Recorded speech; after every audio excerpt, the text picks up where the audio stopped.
चलते हैं आपको कार्यक्रम की शुरुआत हो चुकी है और पीएम मोदी इस कार्यक्रम में जुड़ चुके हैं और तमाम सौगातें प्रदेश को दे रही हैं। एवं पेट्रोकेमिकल्स टेक्नोलॉजी इंस्टीट्यूट के लोकार्पण के अवसर पर आज वर्चुअली हमारे बीच में उपस्थित हमारे प्रधानमंत्री आदरणीय मोदी जी, आज के अवसर पर विशेष उपस्थित राज्य के मुख्यमंत्री आदरणीय अशोक गहलोत जी, भारत सरकार के मंत्रिमंडल के मेरे साथी आदरणीय भूपेंद्र यादव जी, गजेंद्र शेखावत जी, अर्जुन राम मेघवाल जी, कैलाश चौधरी जी, राजस्थान के मेडिकल एंड हेल्थ विभाग के मंत्री आदरणीय डॉक्टर रघु शर्मा जी, आदरणीय वसुंधरा राजे जी, आदरणीय हमारे सांसद रामचरण बोहरा जी, राज्यसभा के सांसद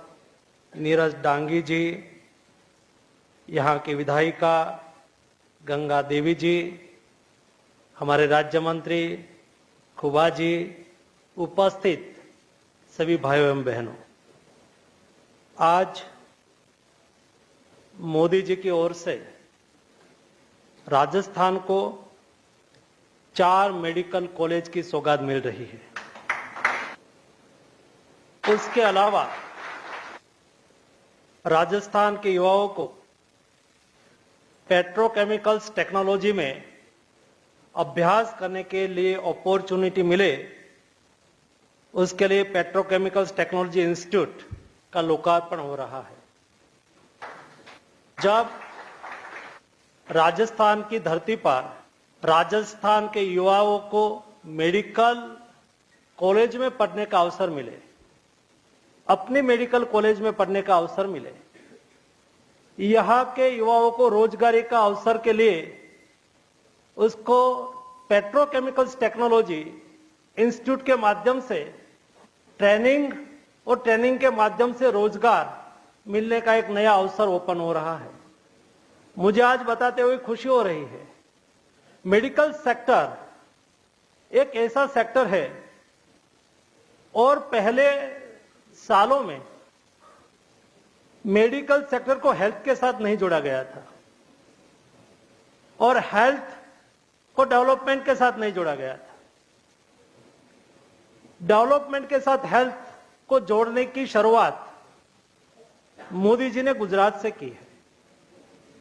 मुझे याद है मोदी जी को गुजरात में मुख्यमंत्री का ओथ लेने के बाद आज जब 7 अक्टूबर हो रही है, तब 20 साल सरकार का हेड होने का 20 साल पूरा हो रहा है।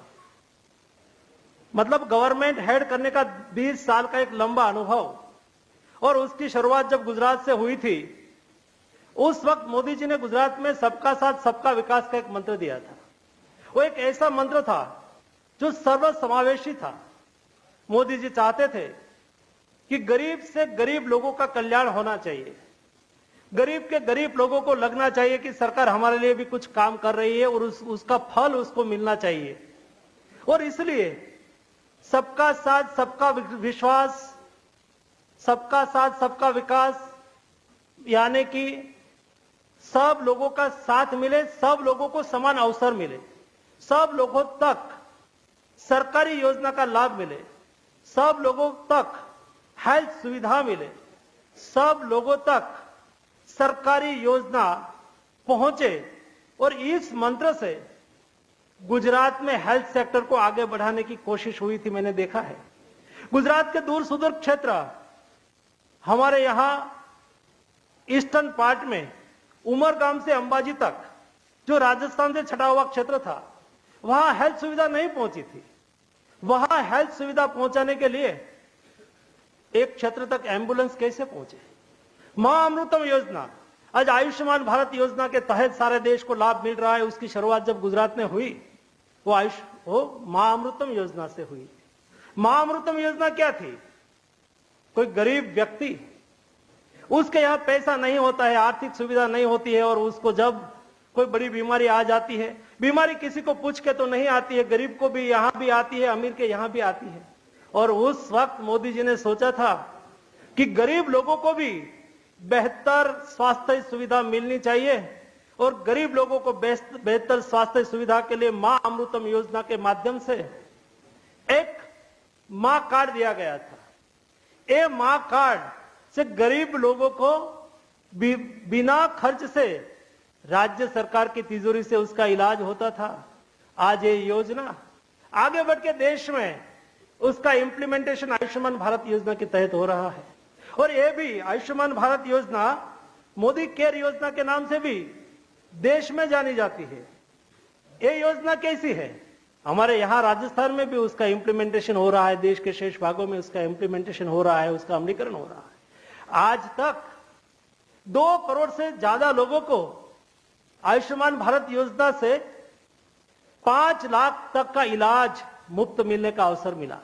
5 लाख रुपीस का इलाज मुफ्त मिलना यानी कि सरकार उसका खर्च सरकार की तिजोरी से दे दे, एक सामान्य और गरीब लोगों के लिए बहुत बड़ी बात होती है।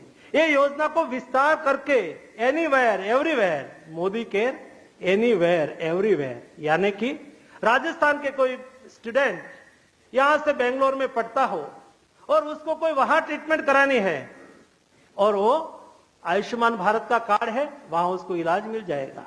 एक राज्य कोई मजदूर मजदूरी के लिए दूसरे राज्य में जाते हैं और वहां रहते हैं तो वहां भी उसके पास आयुष्मान भारत कार्ड है, उसका इलाज वहां हो जाता है।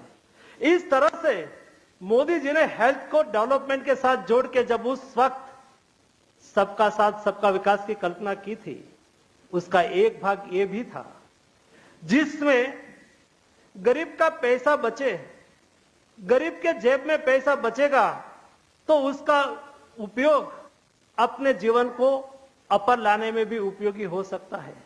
वैसे ही उस वक्त मोदी जी ने हेल्थ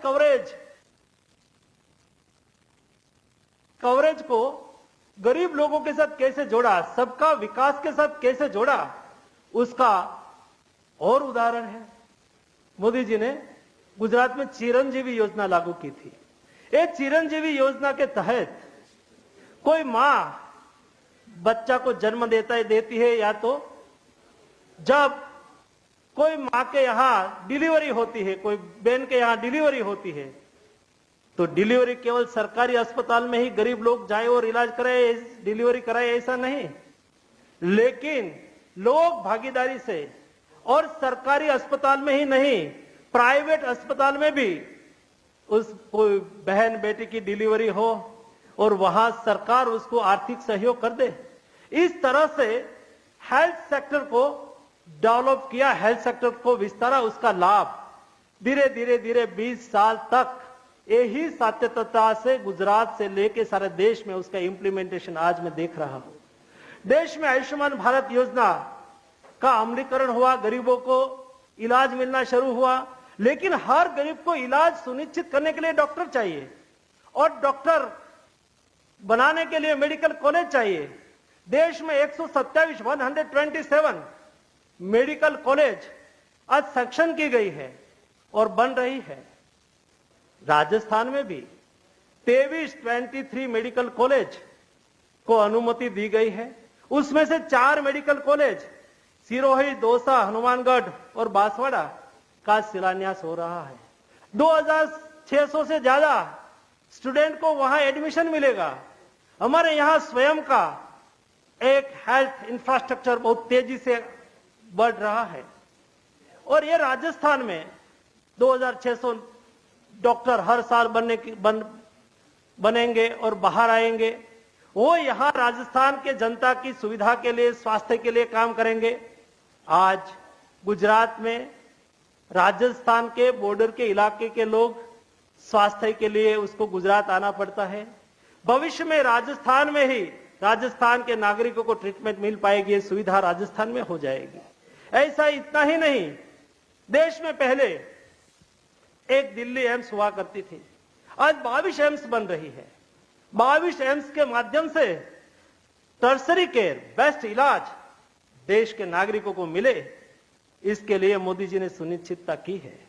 और थोड़े दिन पहले आपने देखा होगा, लास्ट वीक में मोदी जी ने डिजिटल प्लेटफॉर्म के माध्यम से आयुष्मान डिजिटल प्लेटफॉर्म देश में लॉन्च किया।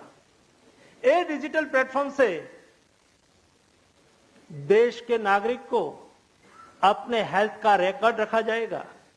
देश के दूर सुदूर गांव में रहने वाले लोग, गरीब हो अमीर हो, उसको बेस्ट डॉक्टर की ट्रीटमेंट एक डिजिटल प्लेटफॉर्म के माध्यम से मिलेगी।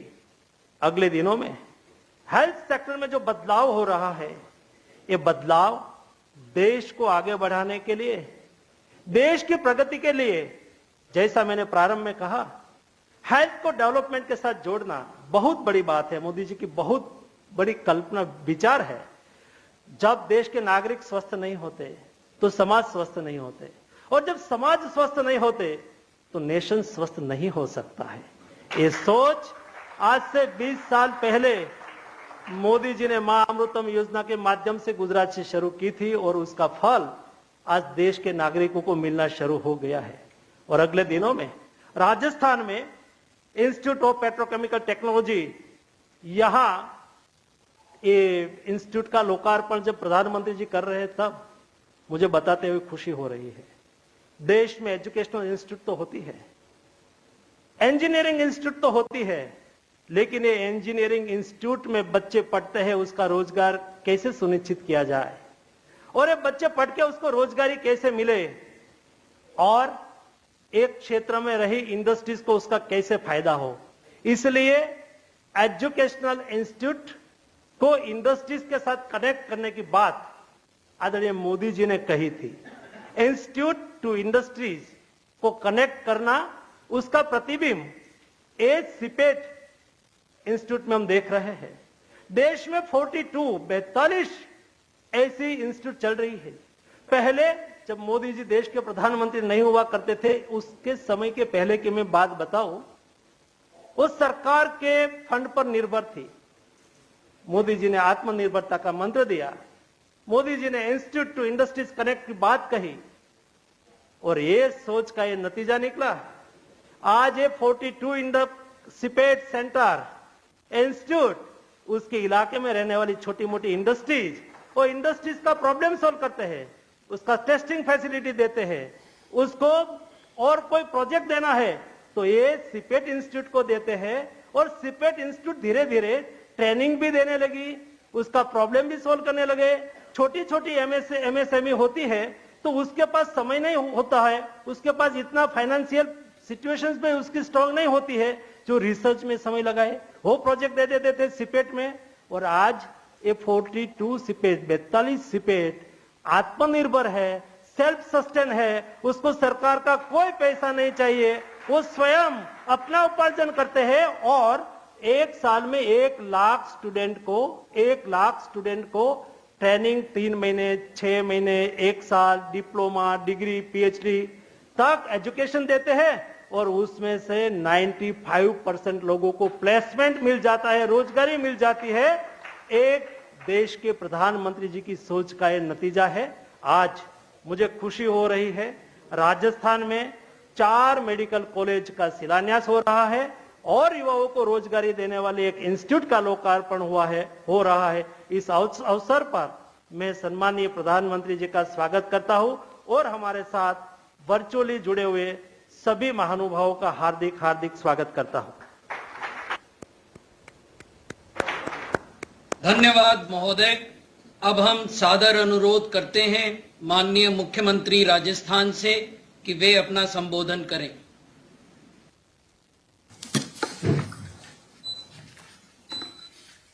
माननीय प्रधानमंत्री श्री नरेंद्र मोदी जी, माननीय राज्यपाल महोदय आदरणीय कलराज मिश्र जी, माननीय अध्यक्ष लोकसभा श्री ओम बिरला जी, मंत्री स्वास्थ्य परिवार कल्याण मंत्री मनसुख भाई मांडविया जी, डॉक्टर भारती प्रवीण पवार जी राज्य मंत्री, भगवंत स्खोबा जी राज्य मंत्री रसायन और उर्वरक, डॉक्टर रघु शर्मा जी मंत्री चिकित्सा स्वास्थ्य विभाग राजस्थान सरकार, प्रसादी मीणा जी, मंत्री उद्योग, श्रीमती वसुंधरा राजे जी, पूर्व मुख्यमंत्री, श्री गुलाब चंद कटारिया जी, नेता प्रतिपक्ष, स्वास्थ्य राज्य मंत्री सुभाष गर्ग जी और तमाम उपस्थित हमारे केंद्रीय व राज्य मंत्रिमंडल के सदस्यगण, माननीय सांसदगण, विधायकगण और राजस्थान सरकार और भारत सरकार के तमाम हमारे वरिष्ठ अधिकारीगण, सबसे पहले मैं माननीय प्रधानमंत्री नरेंद्र मोदी जी का हार्दिक स्वागत करता हूं। मुझे खुशी है कि उन्होंने 4 मेडिकल कॉलेज दौसा, हनुमानगढ़, बांसवाड़ा, सिरोही के शिलान्यास करने के लिए और इंस्टीट्यूट ऑफ पेट्रोकेमिकल टेक्नोलॉजी का शुभारंभ करने के लिए प्रोग्राम बनाना है का निश्चय किया और आज हमारे बीच में है। मुझे बहुत खुशी है कि मेडिकल के अंदर जो जिस प्रकार से पूरे देश के अंदर एक माहौल बना है पिछले 10 साल से, उसी का परिणाम है आज हम लोग 4 मेडिकल कॉलेज का शिलान्यास करना संभव हुआ। और मैं प्रधानमंत्री जी से कहना चाहूँगा कि राजस्थान वो राज्य बनने जा रहा है जहाँ पर 33 जिले हैं और 30 मेडिकल कॉलेज खुलने जा रहे हैं। उसमें 15 तो चालू हो गए हैं और 15 2023 तक चालू हो जाएंगे। उसमें से 4 का आप शिलान्यास करने जा रहे हैं। अगर हम इतिहास में जाएं तो 1947 के अंदर खाली पंडित नेहरू के वक्त में खाली एक SMS जयपुर का जो है सवाई मानसिंह अस्पताल, वो मेडिकल कॉलेज खुला था। उसके बाद में लगातार जो ये फैसले हुए हैं, यूपीए गवर्नमेंट हो या एनडीए गवर्नमेंट हो, ये नई सोच पैदा हुई कि हमें मेडिकल कॉलेज हर जिले में बनाना चाहिए और उसमें हम लोग बहुत आगे बढ़ रहे हैं।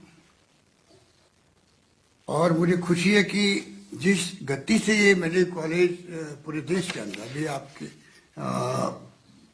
मनसुख भाई बता रहे थे, वो बातें मैं आपको रिपीट नहीं करना चाहूँगा। और अब जो पोस्ट ग्रेजुएशन के अंदर भी सीटें बढ़ाई गई है, MBBS की सीटें बढ़ाई जा रही है, मेडिकल कॉलेज खुल रहे हैं, तो मैं समझता हूँ कि आने वाले वक्त के अंदर हमारे देश के अंदर भी मेडिकल सुविधाओं का जो विस्तार, जिसकी सोच आप हम सबकी है, उसमें हम लोग कामयाब हो पाएंगे। एक इस मौके पर मैं निवेदन करना चाहूँगा कि 33 में से 30 जिले में खुल रहे मेडिकल कॉलेज खुल रहे हैं, पर हमारे यहाँ 3 जिले बहुत बैकवर्ड है, जालोर, प्रतापगढ़, राजसमंद। अगर आप इस मुबारक मौके पर अगर आप सोच सके तो मैं चाहूँगा कि 3 मेडिकल कॉलेज के बारे में आप निर्णय करा सकें जो बच गए हैं, तो राजस्थान में हर जिले में एक मेडिकल कॉलेज खुल पाएगा और एक इतिहास बन जाएगा। इतिहास बनाने में आपकी आज की मुबारक मौके पर मैं समझता हूँ कि जो भूमिका है उसमें एक प्रकार से हमेशा के लिए याद रखा जाएगा। हमारे यहाँ जैसा अभी मनसुख भाई बता रहे थे कि मेडिकल में हम लोगों ने काफ़ी ध्यान दिया। शायद आपकी जानकारी में होगा कि हम लोगों ने पिछली बार सरकार हमारी थी तब हमने फ्री मेडिसिन, फ्री टेस्ट प्रारंभ किए थे और अब हमने कैंसर, किडनी व हृदय रोग के बारे में भी हमने दवाओं का निःशुल्क व्यवस्था करी है। MRI, CT स्कैन भी हमारे यहाँ सीनियर सिटीजन के लिए फ्री व्यवस्था कर रखी है। आयुष्मान भारत योजना जो अपनी मेडिकल की है, उसको हमने प्रयास किया है कि इसका थोड़ा विस्तार राजस्थान में किया गया। अब राजस्थान पूरे प्रदेशवासियों को हम लोगों ने जिस प्रकार से पहले SECC और NFSA का आपने अभी भी निर्णय किया है, नेशनल फूड सिक्योरिटी एक्ट को भी शामिल कर दिया आपने, उसके लिए तो आपका धन्यवाद। और राजस्थान में एक नया प्रयोग हमने किया है कि हमने इसका और विस्तार कर दिया, पूरे प्रदेशवासियों के लिए ये 5 लाख की योजना लागू हो गई राजस्थान के अंदर। चिरंजीव के नाम से भी है। और इसका बहुत बड़ा असर है, क्योंकि सोशल सिक्योरिटी एक प्रकार से टाइम आ गया, हमें उसको और ज़्यादा आगे बढ़ाना चाहिए, क्योंकि हर व्यक्ति जो है, शिक्षा व मेडिकल 2 सेक्टर ऐसे हैं जहाँ पर हर व्यक्ति को अधिक से अधिक सोशल सिक्योरिटी के माध्यम से सुविधा मिले, ये हमारा प्रयास होना चाहिए। और मैं समझता हूँ कि उस दिशा में आप आगे बढ़ रहे हैं, और मैं समझता हूँ इस दिशा में और जितना संभव होगा वो हम लोग कर पाएंगे।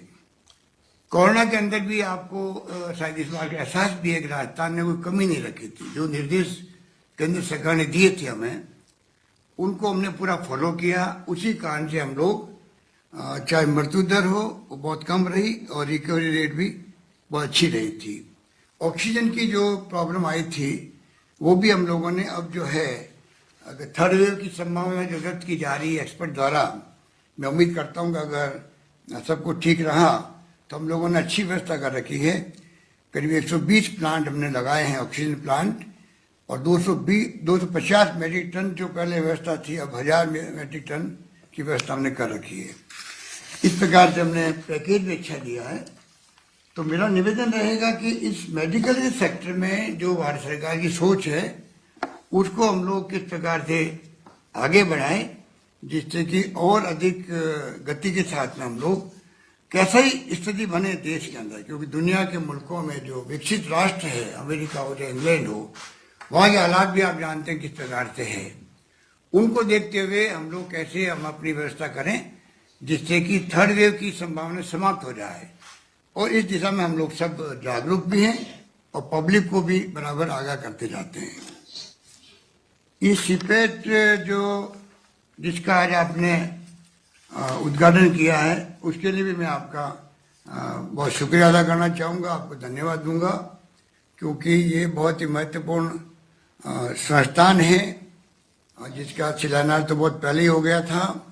और मुझे बताया गया कि ये सीपेट जो है, central institute of plastic engineering के नाम से, ये जब इंदिरा गांधी जी थे प्राइम मिनिस्टर, उस जमाने में यूएनडीपी के साथ में मिलकर के 68 के अंदर इसकी पहली स्थापना चेन्नई में हुई थी, और उसके बाद में अलग अलग सेंटर बनाए गए। करीब 43 सेंटर देश भर में काम कर रहे हैं।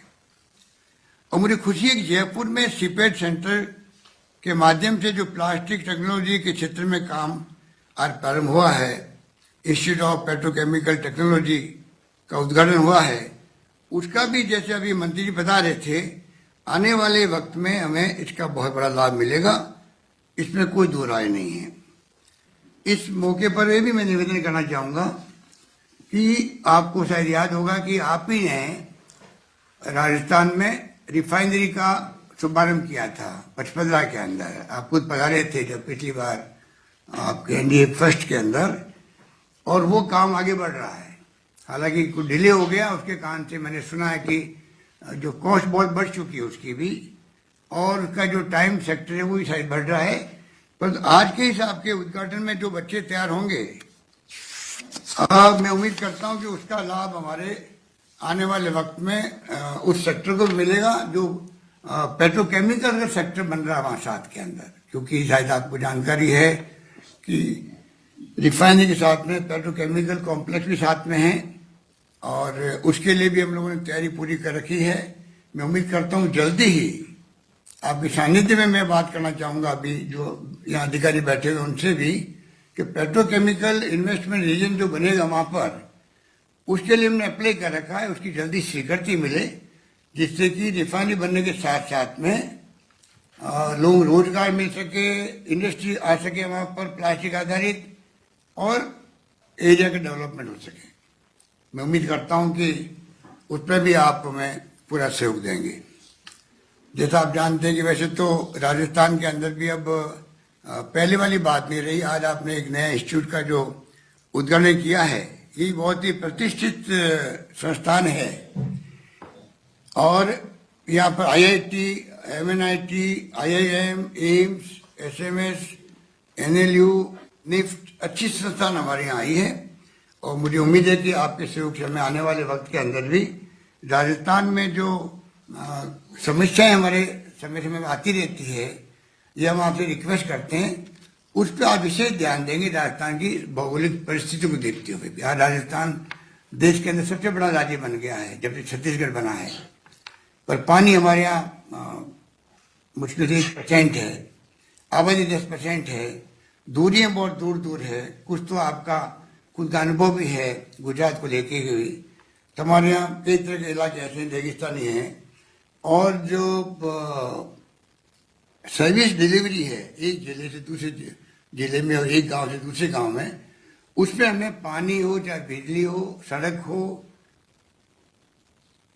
या शिक्षा व्यवस्था हो, वो पहुंचाने में ज्यादा पैसा खर्च होता है बल्कि अन्य राज्यों के मुकाबले के अंदर। तो मैं निवेदन करूंगा कि 2-3 मेरी छोटी सी सुझाव थे जो मांगे थी, हो सकता है आप उस पर ध्यान देंगे तो मैं समझता हूँ कि राजस्थान के अंदर विकास के अंदर एक